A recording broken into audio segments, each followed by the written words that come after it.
Hey everybody, this is Donovan from CrunchGear. I'm here in beautiful Columbus, Ohio, the heart of it all, the heart of the Midwest, the Silicon Valley.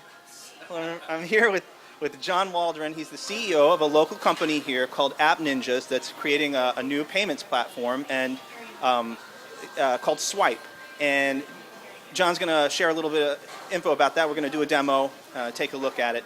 So John, just go ahead and give us the basic gist on tell us what Swipe is and how it works. So Swipe is a mobile payments application that enables small businesses to take transactions out in the field.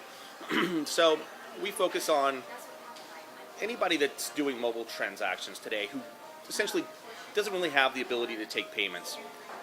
There's 10 million mobile businesses in this country, whether it be a photographer, a DJ, a plumber, the landscaper, the limo driver. It's anybody that's essentially taking transactions out in the field today, but not doing it via credit card. And essentially what we do, and what we've been doing for about 3 years now, is enabling those merchants to take transactions on a mobile device.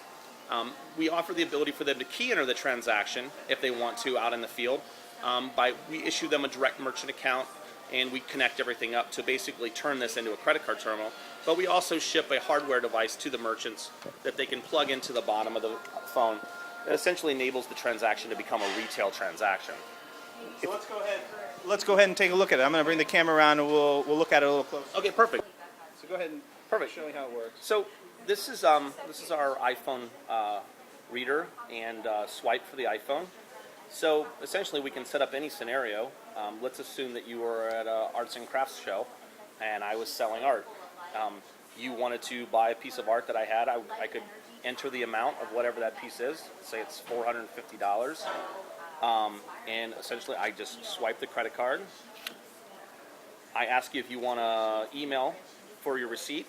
You would say yes or no. If not, no big deal. I would go to signature. Essentially, I would ask you to sign for the transaction. You would use your finger to sign, or I could have a fob for you to use. Press done. You could tip if you wanted, and if in certain environments that tip can be turned on or off. And then I would just press charge. And so essentially what's happening is it's going to go out to the Visa, MasterCard networks, make sure the card is good for it, and this card has been successfully charged for $450. So that was actually a transaction. I just sold you a piece of art. Cool. Let's see the reader on the bottom. Sure.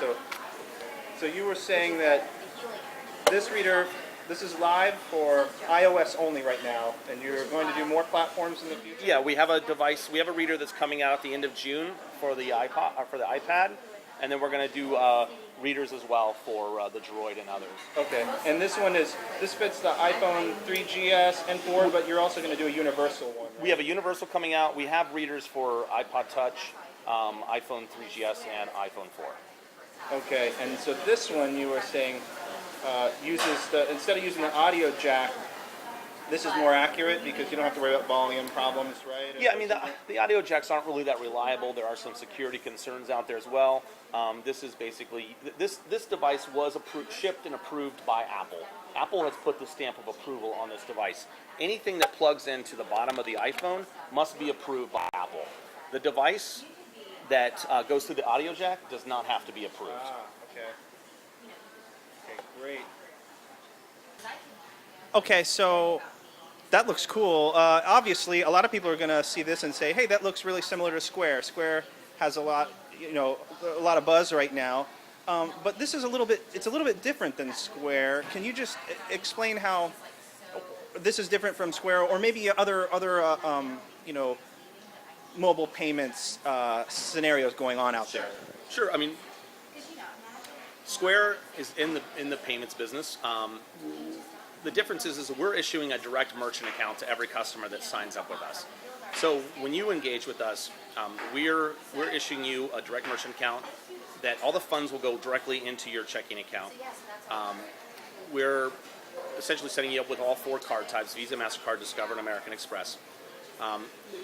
Probably the biggest difference is the support level. Payments are not easy. There's an education that needs to happen to every small merchant that wants to take credit card transactions. It's not just plug it in and start taking. You need to know about chargebacks. You need to know about returns. need to know about all the things that affect small business as it relates to taking credit card transactions. There are rules and regulations. So there are things that we are educating merchants on that happen because we are providing a support. We offer toll-free support.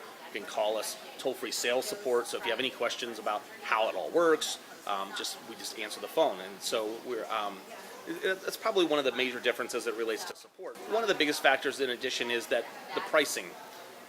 Because the way that we issue you a direct merchant account, we're not aggregating transactions, so you get the ability to take advantage of an actual swiped rate, much like a restaurant or any other business gets to take advantage of.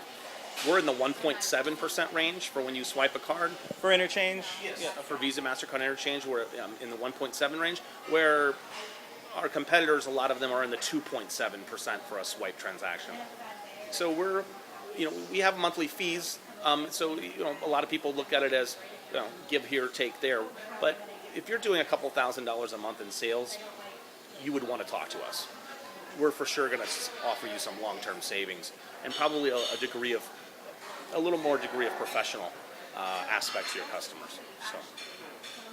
So you're saying that if you were doing a business on the weekend where you're doing like a couple of $100s, Square might be an option for you, but if you're doing something where you're like a professional photographer who every single weekend is going out and you're getting maybe more transaction volume, then something like this makes more sense because you're getting a better rate on your financial return. Exactly, and I'm not saying that the guy that goes out every weekend is not a customer for us, because they are. I mean, because I think we bring a lot to the table.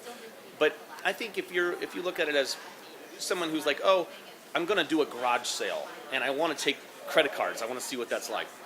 You wouldn't want to engage with us because we're more about a business relationship and not just giving you something that'll work temporarily, or feed that instant need and not feed a long-term need for payments processing. Gotcha. Well, what's next for you guys? You want to tell me what's out there on the horizon for AppNinjas? Sure. And Swipe? Sure. We're focused on end-to-end encryption now. So these devices have the ability for encryption. We're going to be essentially shipping a device that's going to be end-to-end encrypted for credit card data here shortly. And so what that means is basically there's no ability for any intermediary transaction data to escape, which today is something that everybody's talking about, is how secure are these mobile devices that are out taking payments. So we're focusing on encryption and meeting the regulations of Visa and MasterCard. They're continually changing the guidelines as it relates to mobile payments, so we're on top of that. We have a very good relationship with them. But we're also focused on in-app payments. We're going to focus on essentially enabling our app and our technology to be used within other apps that are in the iOS, that are on Apple. So if you can imagine an app that you download that gives you the ability to buy a product or service, essentially we connect our payment module within that app, gives you an ability to process within that app real-time transaction processing. Kind of takes this device. This device is more for the mobile business who's out there, who's actually doing a transaction in the field. Where we're going, not where we're going, but another market that we're going to focus on heavily is the idea of helping other apps that want to sell product or service, helping them take payments securely. It's essentially where we're trying to push towards. Okay, great. Well, how do people find out more about you guys? What are the URLs? Where do they go? Sure. I mean, they can go to AppNinjas.com and they can find out information about us there. You can go in the App Store and search Swipe, credit card terminal by Swipe. Any of those will pull us up. Okay, John, thanks a lot for talking to me today. Sure, good luck.